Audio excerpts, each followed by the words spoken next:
The high gas prices have made smaller, more fuel-efficient cars a hot commodity here in Rochester, and it's leaving dealerships running on empty when it comes to inventory. During the sentencing hearing, Judge Rashavi did tell the Millers that mothers and fathers shouldn't be jailers and torturers, and, quote, a home should be a home and not a concentration camp. Where, as you can see, it's kind of rush hour. Traffic's already beginning to back up. In fact, the graffiti is so bad that the bottom half of this slide seems to be completely repainted.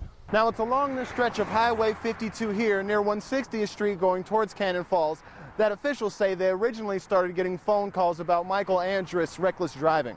The Fillmore County Sheriff says Latifi was last seen in front of Lanesboro High School getting into a taxi. The sheriff says he believes Latifi is in no danger and planned his own departure. After the roundtable testimonials, the fiery budget debate that took place on the streets before Dayton arrived continued in the Senior Citizen Center. Get on your knees! Go down on your knees!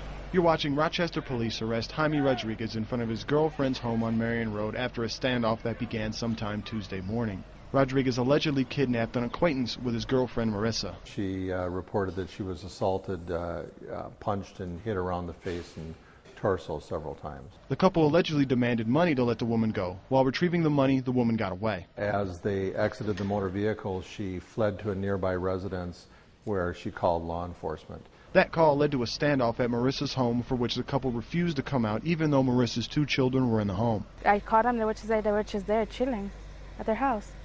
But they knew, I told them everybody was outside and they didn't want to come out. Rodriguez's sister was on the phone with the couple during parts of the standoff. I would call him like, please, Jaime, get out. There's SWATs, there's everything, get out, please, and all this stuff. And he was like, no, I'm not going to get out. I'm not going to get out. I don't care to kill me. They come here to get me. I don't care. I'll fight for them and all this. I'll fight with them and all this stuff. She says Marissa was worried about the safety of her children. She was worried about, like, we get shot.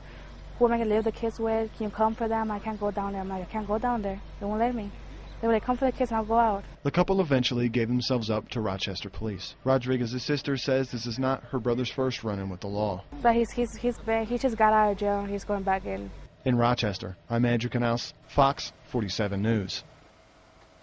From its meager beginnings of just trying to help cats, Michelle Kwant's Camp Companion continues to grow and change as the needs of people and animals change in our region. It's kind of gone beyond, I think, or even my imagination when I started it. So. Even though Kwant is a master at finding animals homes, she's had difficulty finding one for herself. Her home in Orinoco was destroyed in last September's flood. If you peek behind me here, this is the reason my home was condemned. The whole foundation washed out. Floodwaters got so high in September that they came within a foot of Michelle Kwant's ceiling, which can be seen from the outside by this, what looks like a yellowish sand-painted line wrapped around the back of Michelle's house. Kwant remembers being frightened as her house began to flood. It sounded like a bomb. It came up and hit the floor underneath, and it vibrated. This warm day in May is only the second time Kwant has been back to her home of 20 years since the flood. It's too hard for me to come back here. It's hard for me to be here and see it like this. Images that are still disturbing 8 months later. This deck, I would never, ever have been able to sit under it or even really get my leg under it because it was really level with the ground. It's just unbelievable to me. I mean, this yard was flat, and now it's just a sand dune. Amazingly, Michelle is still able to keep a sense of humor about her new beachfront property. I'm going to get a lawn chair and just sit on the sand. And despite the cost being around $70,000, she's determined to rebuild. You know, when you have a home, it's what you think it is. It's really your home. And no matter what happens, sometimes that's just in you. I don't think you can change that. This is not uncommon, especially for kids from Afghanistan. Hasibullah Latifi, a foreign exchange student from Afghanistan, is like any other Minnesota teenage boy in that among his favorite things in life are music and sports. He liked playing basketball, and I think he liked the food too here. Some describe Latifi, who lived in Fountain with his sponsor family, as private, but his classmate Brady Darling says Latifi always had a positive attitude. Never upset. He always had an upbeat attitude and never complained really. That's why Darling says it's surprising Latifi left town. But on February 3rd, that's exactly what he did. The Fillmore County Sheriff says Latifi was last seen in front of Lanesboro High School, getting into a taxi. The sheriff says he believes Latifi is in no danger and planned his own departure.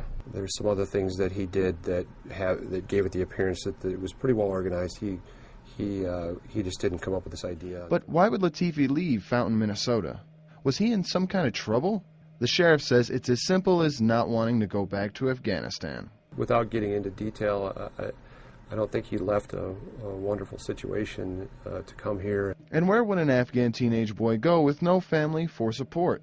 You know, knowing that a lot of Afghanistan students go to Canada for political asylum, that's a possibility. But his Facebook says he lives in Minneapolis. Nevertheless, no matter where Latifi begins his new life, he should know at Lanesboro High School he will be missed. Come back to school. Everyone's worried about you.